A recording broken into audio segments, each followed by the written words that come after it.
Welcome back. We had a little bit of technical difficulties, so we are going to resume chapter 10 of George by Gino. We're going to jump right back into chapter 10, which is called Transformations.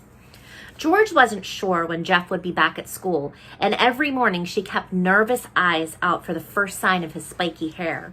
When she finally spotted it, Jeff was already headed in her direction with a sneer across his face.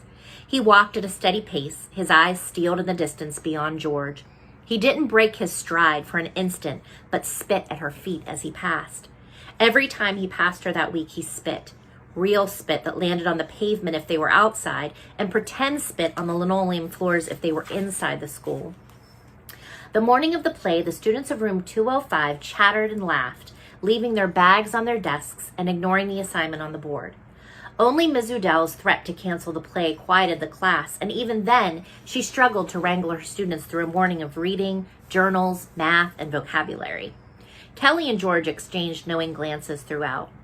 After recess, Ms. Udell and Mr. Jackson brought their classes to the auditorium. Kindergarten through third grade students filed noisily into the old wooden seats for the afternoon performance. Parents and relatives sat in the first few rows. Isaiah, the boy from Mr. Jackson's class who was playing Wilbur, frolicked heartily, getting into character. The cast and stagehands gathered with Ms. Udell backstage. The rest of the class went to sit in the audience with Mr. Jackson. It was dark behind the thick red cloth that draped the stage, and the air smelled musty, but once the curtains were pulled, the light from the auditorium windows would fill the stage. After the audience was seated, the overhead light flickered twice, signaling quiet. The curtains squeaked open, and Jocelyn walked on stage. The girl from Mr. Jackson's class was playing Fern, and she carried a blanket in her arms meant to represent the runt pig Wilbur. For this scene, Wilbur didn't have anything to do or say but to be saved from Pa's axe, and Isaiah was too big for Jocelyn to hold him in her arms. The first narrator began to speak, and the play had begun. When it was nearly time for Kelly's first lines, she stepped up the ladder, carefully holding her extra limbs in her hands. She gave her opening speech, which went perfectly. She even said salutations the right way. The audience was focused on her every move. She spotted her dad and winked at him, and then she climbed down to wait for her next scene.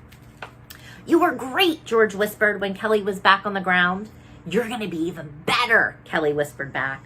George said nothing, but she pictured herself on stage, at the top of the ladder, sharing Charlotte's words with the audience. The play was short, over before most of the younger students began to squirm in their seats. At the end, the actors took their bows, and Ms. Udell thanked the members of the audience for their time. Once the younger students had filed out, Ms. Udell spoke to the fourth graders and the family members in the audience. "Students who are performing this evening, please be back at 5:30. The play will begin at 6 sharp. Parents and family, I hope you'll stay for the PTA meeting that will follow." A few parents coughed in response. George knew that coughing was the adult equivalent of groaning. Families congratulated the performers at the front of the stage. Kelly's dad had even brought a bouquet for her. He and other parents left with other children. Ms. Udell escorted the remainder of the class back to room 205 for the final 20 minutes of the day to write in their journals about the excitement of the theatrical experience, which was what Ms. Udell wrote on the board in large letters. George wrote a single sentence on her page. It was exciting to help out with the play, but what she really wanted to write was, "I'm gonna be Charlotte." Mom arrived home right when it was time to head to school for the play. She didn't even bother to remove her shoes. "Ready to go?" she asked. Scott was at Randy's house for the evening, supposedly working on a school project. George suspected that they were more likely watching gore flicks, but either way, she was glad Scott wasn't coming to the play. He had shown surprising tact until now, that if he said the wrong thing to Mom, he could really freak her out. George got up from the spot where she'd been flopped on the couch for the last hour, barely noticing the talking dogs and superhero kids who flashed by on the TV screen. She had bigger things on her mind. She put on her dress shoes, the only pair of black shoes she owned. When she was handing the spiderweb signs up to Kelly, her white sneakers hadn't mattered much. But if she was going to be Charlotte, she wanted to do this right. As Mom pulled out of the driveway, George's stomach turned nervously. She counted telephone poles to relax. "So how was the afternoon performance?" Mom asked. It was okay. George was used to counting while Mom talked. She held the tens on her fingers to keep track. "That really sells it for me." "Sorry, Mama, I was just thinking." The ride to school wasn't long, so if George missed a poll, she might not have another chance to get up to 100. Supposed she didn't really need an imaginary electric fairy to go through with her and Kelly's plan, but it seems safer that way. I'm excited to see you take a bow this evening, even as a stagehand, and Kelly will be great as Charlotte, I'm sure. George didn't correct her. Mom would find out about the plan soon enough, and by then it would be too late to stop it.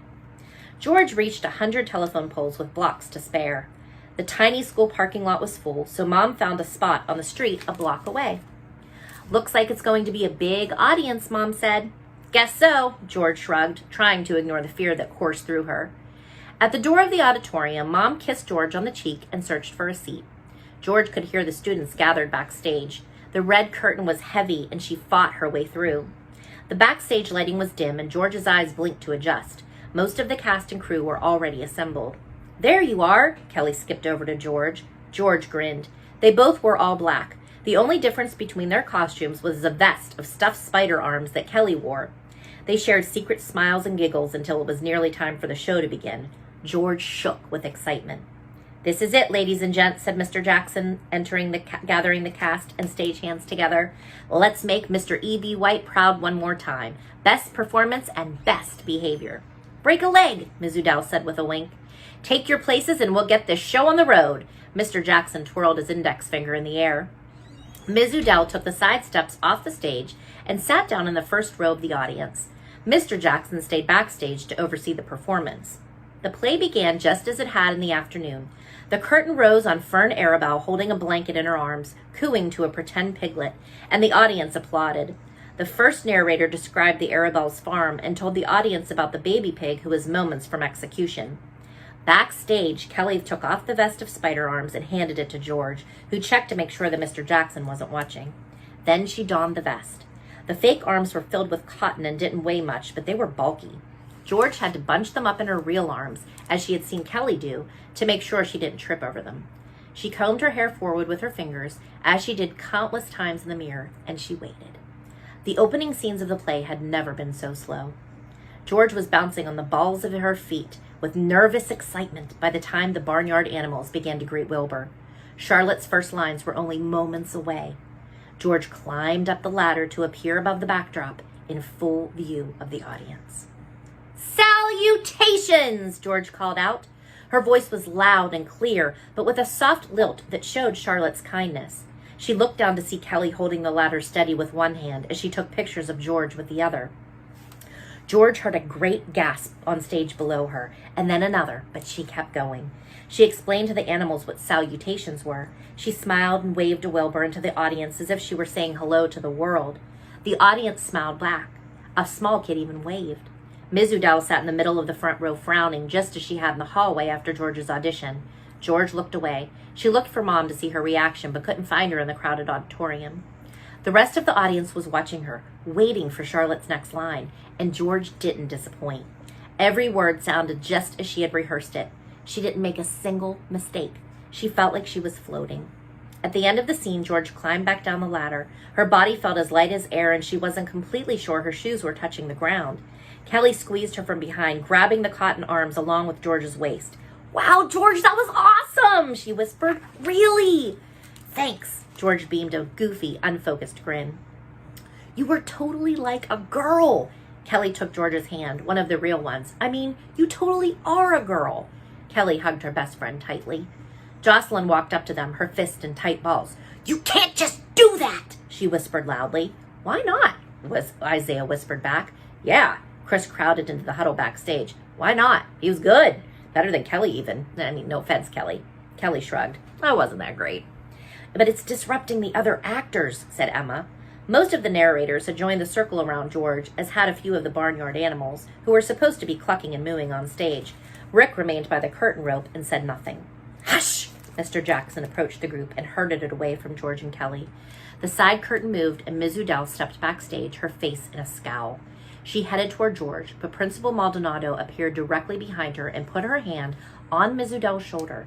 Then she whispered something into Ms. Udell's ear. Ms. Udell looked at George, Kelly, and finally Principal Maldonado. She raised a finger and opened her mouth, but then stopped. She looked over at the play still in progress and the audience beyond. She gave a weak smile to Kelly, an even weaker smile to George, and stepped off stage. Principal Maldonado gave George a subtle nod, more with her eyelids than her chin. Then she stepped off stage as well. By then it was nearly time for Charlotte's next scene. George climbed carefully up the ladder and waited quietly for her cue. The play passed by quickly, and yet it seemed to George as though she had been on stage since the beginning of time, as if she were born there and had only now found herself where she had always been. Wilbur performed his silly antics, Templeton raced around to gather sesquipedalian words, the geese clucked around and were generally a nuisance. It was like a real barnyard on stage. And at the center of it all, Charlotte provided her friendship and wisdom. George reveled in every moment, sharing her voice with the audience and watching them watch her as they waited for her next words. It wasn't long at all before George gave Charlotte's final speech. Charlotte was dying. It was the way of things, and she could do nothing but accept her fate. The sadness in George's voice came from deep inside. She knew her moment on stage was nearly over. "Goodbye, Wilbur," she said as her last words floated into the audience and out of reach. Before she could bear to step down from the ladder, George looked up. Sad little faces filled the audience, and younger kids wiped their eyes on their sleeves. Still, she didn't see Mom. The moment George reached the ground, she cried too. She slumped against the backstage wall, hugging her knees as she cried in sadness and joy. Charlotte was dead, but George was alive in a way she had never imagined. She watched the remainder of the show from the side of the stage in a heady post-performance glow. Soon the audience began to clap. Someone grabbed George's hand and brought her into the line of performers. Everyone bowed in unison, and then the human characters moved up for a second bow. The applause grew stronger as Chris, who'd played Templeton, stepped forward. Isaiah hopped onto his hands and knees to oink like a pig once more, to laughter and even more applause. George felt someone push her gently, and she let her feet guide her to the front of the stage. The auditorium was filled with hands clapping louder than ever. She blinked a few times and then saw Ms. Odell motioning for her to bow. George looked out on the crowd and did the only thing that made any sense. She curtsied. She wore no skirt told daintily, but she didn't need it. She was graceful, and she held on to the moment as tightly as she could, even after the curtains were pulled shut. The class clapped and hooted and howled. A few kids patted George on the back. "Way to go," they said. "You were awesome." "Congratulations to you all," Mr. Jackson cried as he stepped out from backstage. "You were fantastic, including our surprise star." Mr. Jackson smiled at George. "Now there are a lot of excited families here, eager to congratulate you. I suggest you get out there." George worked her way through the split in the curtain and surveyed the audience. Kids weaved around, fighting their parents and saying goodnight to their friends. Chris recreated some of his favorite moments. Kelly bounced around, taking photos. Nearby, her father gave George a giant thumbs-up sign. In the back, Rick slipped out the auditorium door. He'd come alone. George wondered whether he would say anything to Jeff.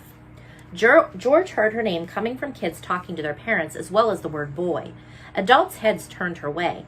Most looked at her with open faces of surprise. A few smiled and waved, and others crinkled their faces in disgust. George stepped off stage and out of view of staring eyes. Mom made her way up the main aisle. Her stern face stood out in the crowd. George felt as if she were frozen in place. "Well, that was unexpected," Mom said. "I didn't even know it was you at first. I thought it was supposed to be Kelly, but then I realized I was seeing my son on stage, and nearly everyone in the audience thought he was a girl." George's lips quivered, but her voice was clear. "I did too." "Did what?" A bit of Charlotte's confidence still coursed through her. "I already told you. I'm a girl." Mom's face turned to stone and her mouth grew small. "Let's not talk about this right now." George noticed Principal Maldonado headed toward them, a soft smile on her face. "Congratulations, you were wonderful," she said to George, then turned to Mom. "Your kid was great tonight. You just might have a famous actor on your hands someday." "Thank you," Mom smiled politely. "He certainly is special." "Well, you can't control who your children are, but you can certainly support them. Am I right?" Principal Maldonado's earrings sparkled in the auditorium light. "Excuse me," said Mom, searching awkwardly in her purse for some imaginary item, "but we've got to get home to dinner." "Well, make sure the star gets extra dessert tonight." Principal Maldonado put her arm around George. She smelled of vanilla. "I certainly will," said Mom. "That was beautiful, George. Really beautiful." Ms. Maldonado put her lips close to George's ear and whispered, "My door is always open," and walked away. Mom took George by the hand and left through the lingering crowd. Once they were out in the hallway, the murmurs from the auditorium were quieter, and their footsteps echoed. Outside, it was dark enough that the street lamps had turned on, but the sky still held a bit of light. Mom jiggled her keys in her palm. Neither she nor George said a word. At home, they watched a dancing competition on television as they ate a dinner of spaghetti. Scott was still off at Randy's. George noticed that Mom kept looking over at George, but when George looked back, Mom had her eyes fixed on the television screen, even if it was showing commercials, which she usually hated. Neither Mom nor George mentioned the play that evening, but once George was up in her room, she twirled around and around like a spider dancing on a web. And that is the end of today's reading. We will see you tomorrow where we continue with chapters 11 and 12. Have a great day. Bye.